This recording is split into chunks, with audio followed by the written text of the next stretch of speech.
You are Comrade Ivan Ivanovich Privalov. In 1961, you were selected for the Shukovgrad Interonaut Exploration Program SSSR.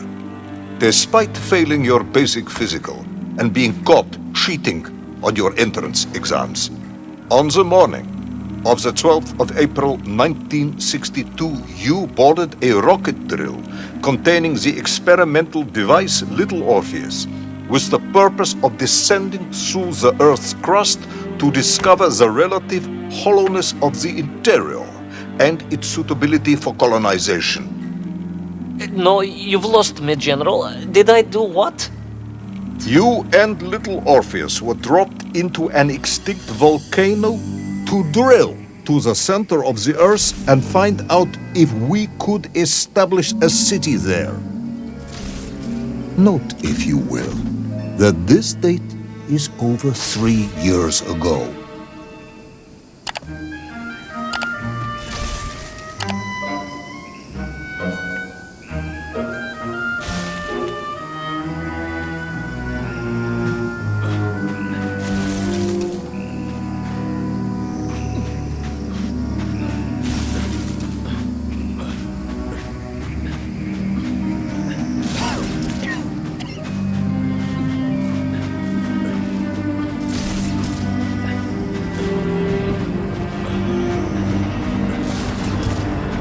Ivan Ivanovich, can you describe Little Orpheus to me? Of course. It was large and round and had something of a disagreeable smell. I was referring to its technical specification. Well, General, I am no man of science, but it had this radio thing that I was supposed to use to let the surface know I had arrived, and some sort of battery wrapped in this lead box. But I was told to not touch anything under any circumstances, and I did notice the engineers who worked on it were quite a shifty bunch.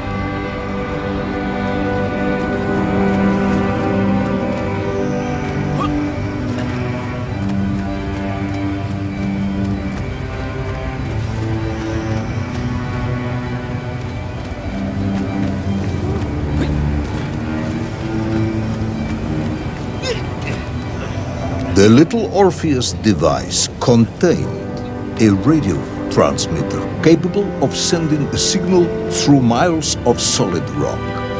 In order to boost this, a powerful energy source was required. An atomic bomb, Comrade Privalov. An atomic bomb that you have lost somewhere below the Earth's crust. Yes, that bomb. Of course, General. I can explain everything. But it is a long and somewhat complicated story. And let me assure you, this is not a case of milking chickens. But you won't understand where your bomb and Little Orpheus has ended up unless I start at the very beginning and you let me tell you where I've been for the last 3 years.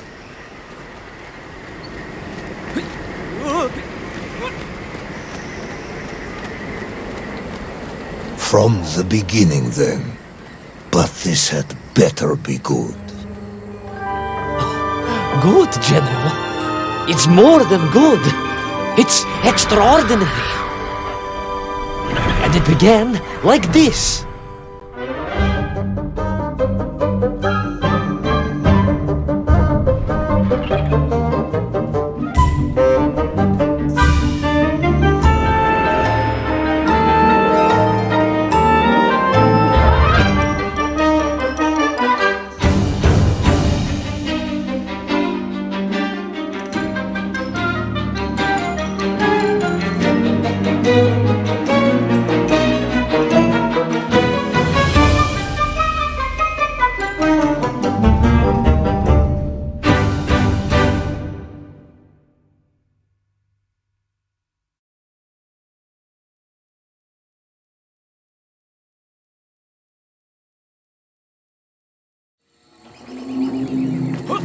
An extraordinary sight. I realized this must be the fabled land of Plutonia, as documented by the brilliant scholar Obruchev.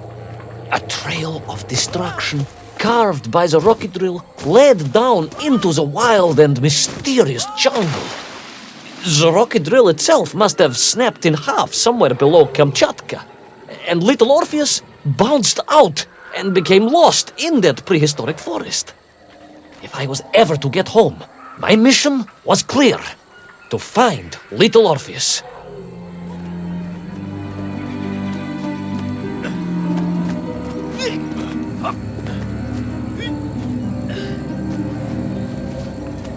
I steeled myself and plunged deeper into that prehistoric jungle where insects the size of dogs buzzed around. Dogs? What sort of dogs? I beg your pardon, General? Large dogs or small dogs? Big like an ovcharka or small like a barlomka? Does it really matter? Of course. Detail is all important. Ovcharka then, General. The size of an ovcharka. I find it very hard to believe. Would you find it easier if they were the size of a balanka? No. But I am enjoying your attempts to persuade me.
Another part of the rocket drill.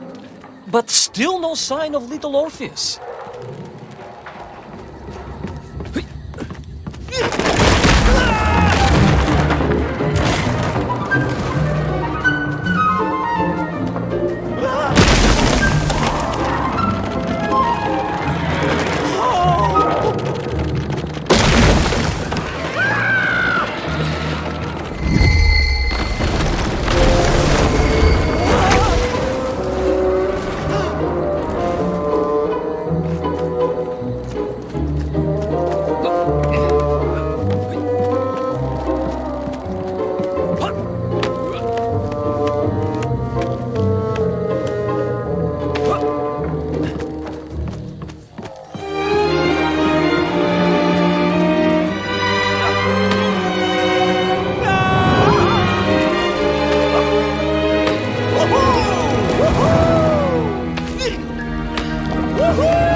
Between the trees, I could see huge beasts, larger and more ancient than any known to our modern times. Could it be that Obruchev was right? And deep below the Earth's surface, prehistoric monsters still roam freely. Yes, but little Orpheus.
terrible lizard intent on making a snack of me was none other than the most awful of the monsters, the Tyrannosaurus Rex. Oh, now you are an expert on dinosaurs. Oh, hardly an expert, General. Just educated by the best schools in the world, like all good socialists. And I remembered one crucial thing. I'm listening. Well, its greed is without bottom, its hunger is ferocious, but its brain is absolutely tiny. So, it can roar and roar as much as it likes, but it will never be a match for the sharpened mind of the good Soviet worker. All I needed was a plan to outwit the monster.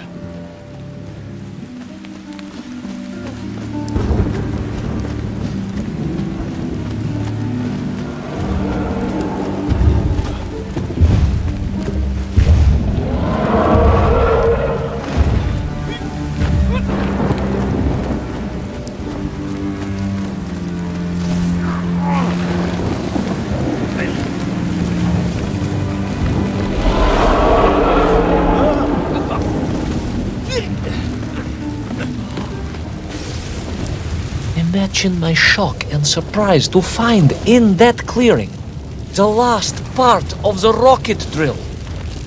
More shocking was the fact it had been ransacked. Someone had made off with the tools, the weapons, the rations, and the spare parts for the Pragviev. I began to suspect foul play. Perhaps little Orpheus was not lost at all, but stolen. All I could do was follow the trail further into Plutonia.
So we all agree this was the fabled land of Plutonia, do we?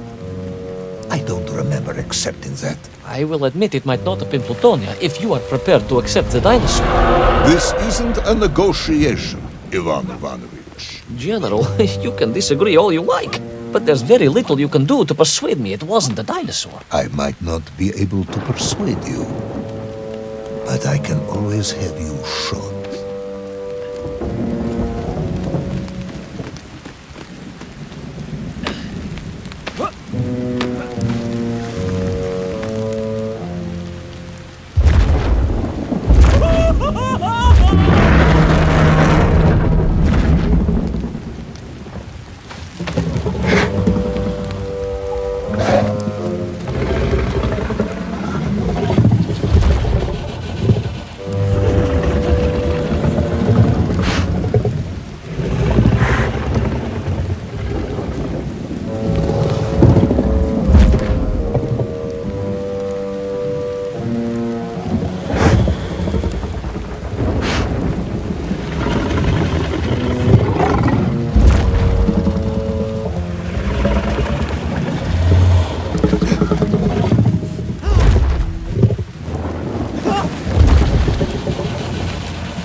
You hid in an egg. Yes, General.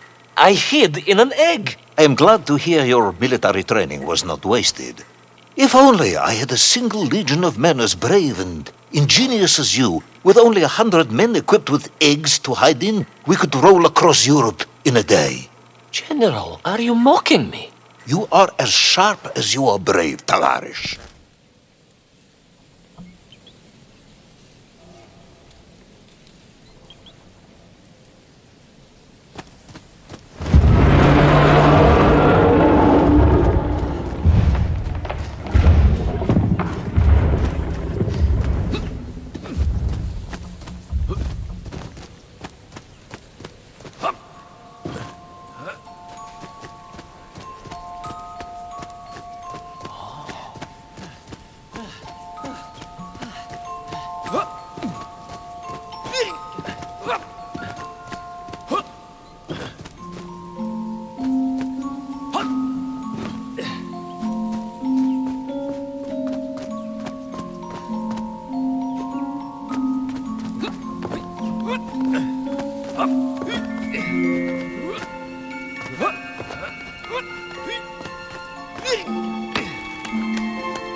I couldn't believe it.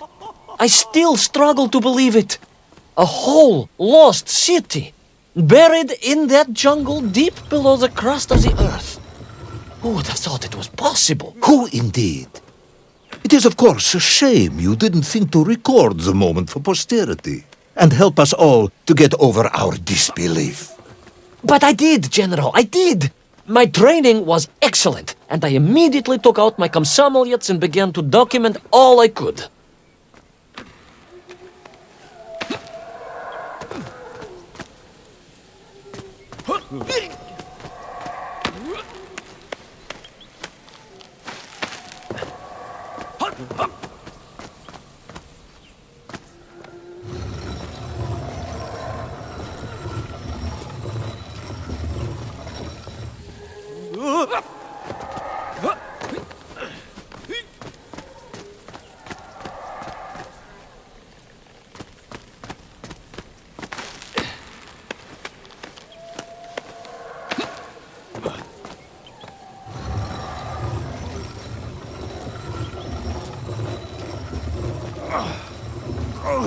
So, where is this camera now, then? General, yes.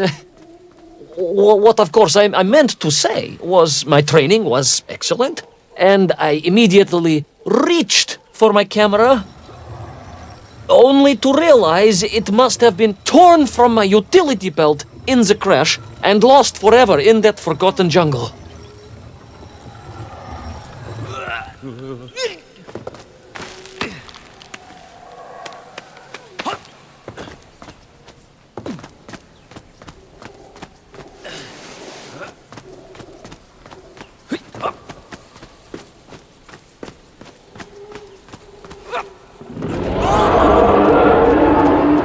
horrendous beast had returned and was hungrier than ever. Perhaps it was angry it had been fooled by an egg-wearing idiot. That is unkind, General. It may have been small of brain, but it was grand of stature. Whereas you, Ivan Ivanovich, are lacking in both departments. Presuming there were no more eggs to hide in, did you have a new plan? I did, General. Please, do tell me, what was this brilliant plan? I ran like hell, General.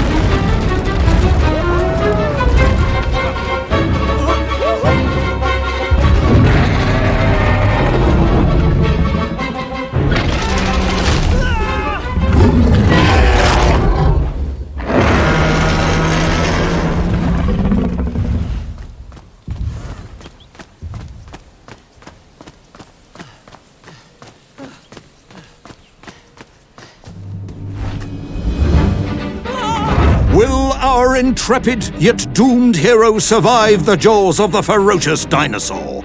Will he meet his end miles underground as an aperitif for a ravenous raptor? What dark secrets could be buried in the lost city of Agatha? Will the general ever discover the location of his lost bomb? All of these questions and more will be answered in the next exciting episode of Little Orpheus!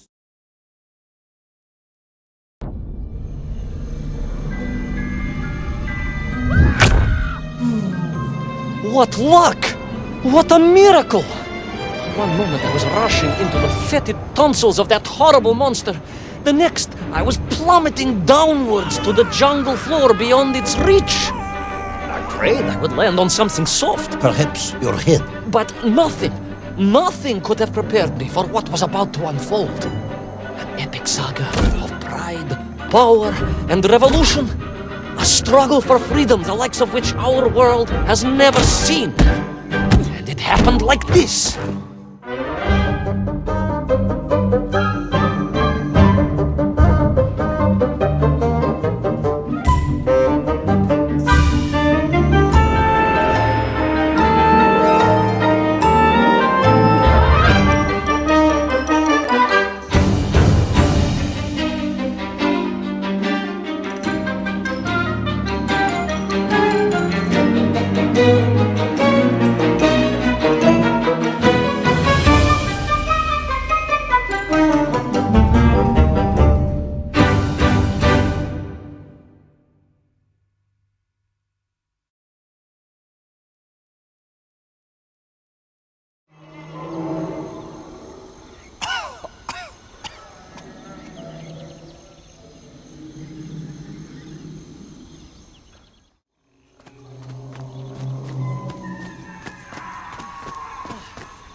Who were those strange, gentle monsters who towered above me?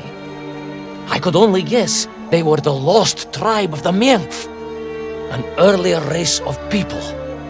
But why were they so fearful of those ancient gates that lay just beyond their village? And why did they seem to recognize me? Why?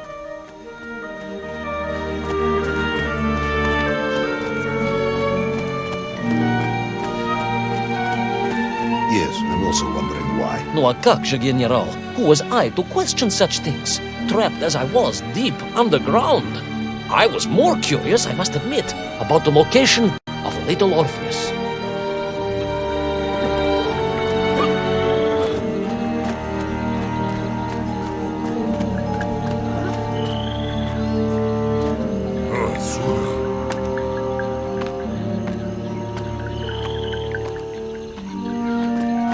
You talk of a great city, a mighty power. Yet your nymph squatted like savages in huts at its boundary. They did. And the answer to that mystery lay beyond my grasp at that point. Because it was a wonder, it truly was.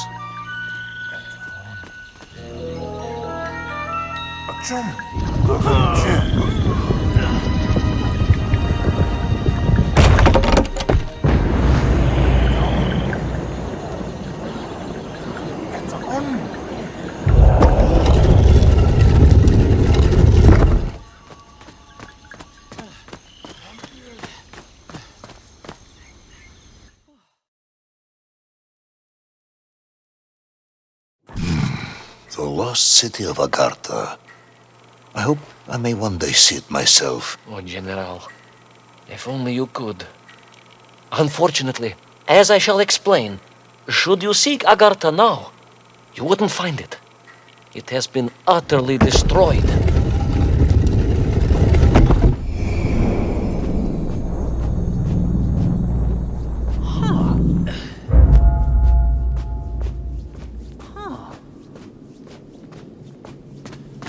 Utterly destroyed? Utterly, General, a tragic loss. A convenient loss. I imagine archaeologists weeping as I tell you. But most importantly, before we continue, you must understand one crucial fact about its destruction. Which is? It wasn't my fault.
Those poor, unfortunate Menkf, trapped and kidnapped and dragged away, only to return as vicious foot soldiers to some unknown tyrant.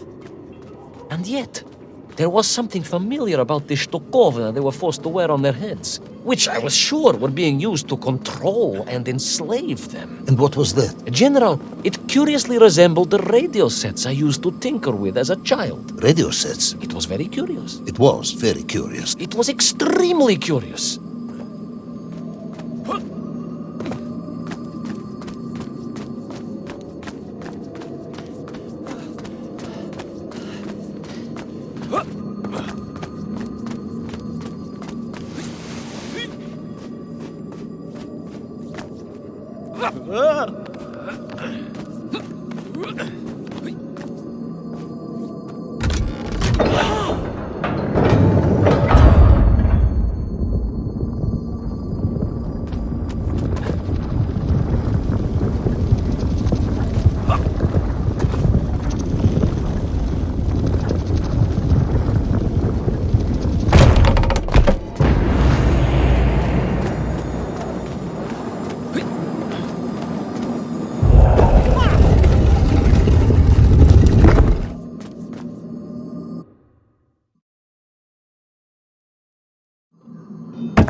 An ancient technological metropolis, powered by a glowing resin, carved from the very earth? A glowing resin carved from the very earth.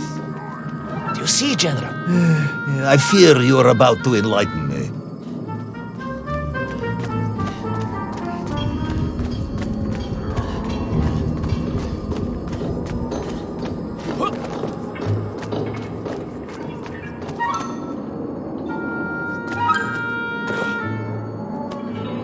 Little Orpheus must have been drained by the impact, but whoever had stolen it and brought it here was no doubt planning to use the agarthan resin to charge up the atomic bomb, restoring the device to its full potential. What sort of man would come up with such a monstrously reckless scheme? Perhaps the type of man who has such limited understanding of atomic energy that he thinks an ancient metropolis can be powered by shiny marbles.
I am curious, Ivan Ivanovich.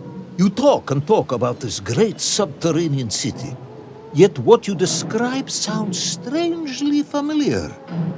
It does in some way bear an uncanny resemblance to the glorious architecture of Comrade Alexei Dushkin. Wouldn't you agree? Да нет, генерал. I have never heard of this great товарищ Dushkin or his works. Interesting. Because you were photographed on the steps of his marvelous Vysotka na Krasnich Varotach, shaking hands with the Glavny Constructor. That was the chief designer? The sweaty little fat man with the bad hearing? Mind your mouth, Ivan Ivanovich. And don't think you can distract me by slandering one of the great visionaries of our time. Without him, neither of us would be sitting here now. I must remember to thank him for that, General.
Those enslaved mink were trying to stop me. I was sure of that now. I find myself sympathizing with them, I must admit. No, General, then I have failed to win you over. Uh-huh. A point of agreement at last.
Ask again, General. Are you mocking me? That would be unprofessional, comrade. I will try harder to convince you then. It is, after all, a cautionary tale of unleashed tyranny. It is a cautionary tale of unleashed idiocy. But please, do continue.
I stepped from the cable car onto a plateau at the center of the city, where a palace, a vast acropolis, stood. I was reminded of Chelyabinsk 40. May I ask how you know of Chelyabinsk? My Aunt Masha was a traveling tinker who married a beef investigator from Zlatoust. She told me of a secret but wonderful city in the west, an edifice of sheer power, humbly serving the will and needs of the people. Yes, unfortunately, that story didn't end so well. No, that's what Auntie Marcia told me. And perhaps that is why I was also reminded of it. Because the moment I touched the floor in that place, I could tell something was very, very wrong.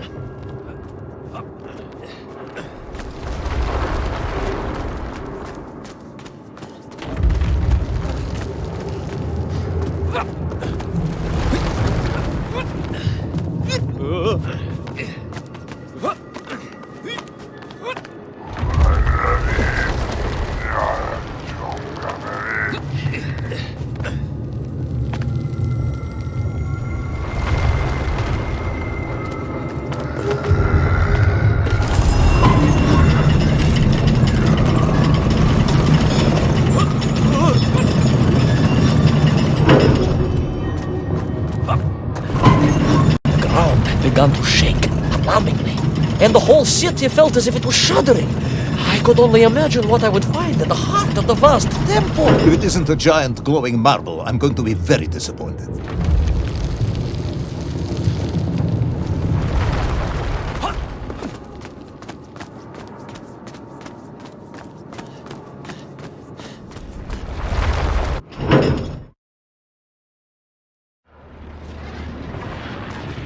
A huge resin sphere that overshadowed all of the others. I caught glimpses through the twisted architecture. And it was then I saw him. Him? The thief, the enslaver, the tyrant, sucking the power from this wondrous city as he drained the very lifeblood of the ancient civilization and drew it into the atomic embrace of little Orpheus. With a song in my heart, I raced onwards to stop him.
drained of its power, the magical heart of the city cracked, and it sent shockwaves through the world around me. A true monster, General, willing to bring down the mountain itself upon Agatha and bury it forever in his ruthless scheme. I could not save that wondrous place, General, to my shame and regret. But I resolved myself to avenge the myth, to recapture little Orpheus, and to bring that tyrant to justice.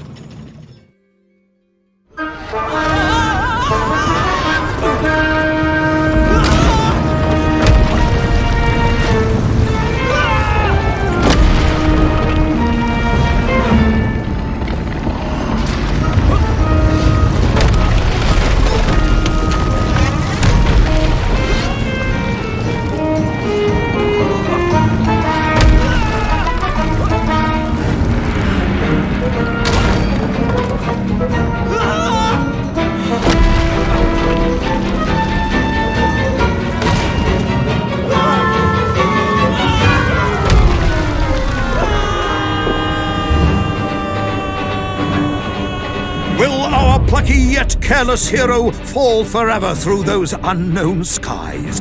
Will he discover the identity of the brutal thief commanding the army of the Menkth? What chance does he have of ever returning to his beloved homeland? How long can the General's patience last? All of these questions and more will definitely be answered in the next exciting episode of Little Orpheus! I plummeted down through that weird sky towards a great turbulent ocean that roared and swelled, a ferocious sea that offered no hope of survival.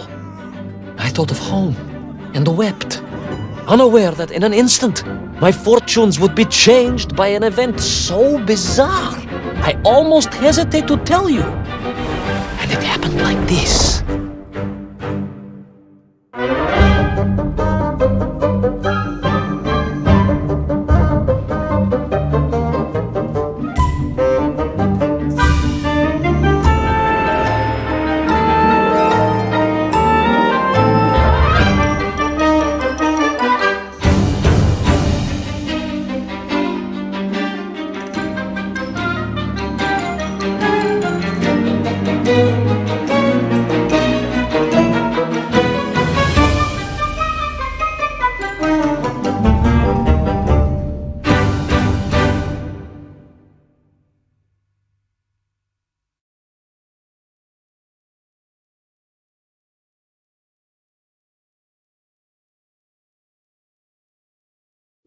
A giant whale? It was huge, General. You were swallowed by a giant whale. Yes, General. You look remarkably well for a man who was swallowed by a whale. I am blessed with a strong constitution, General.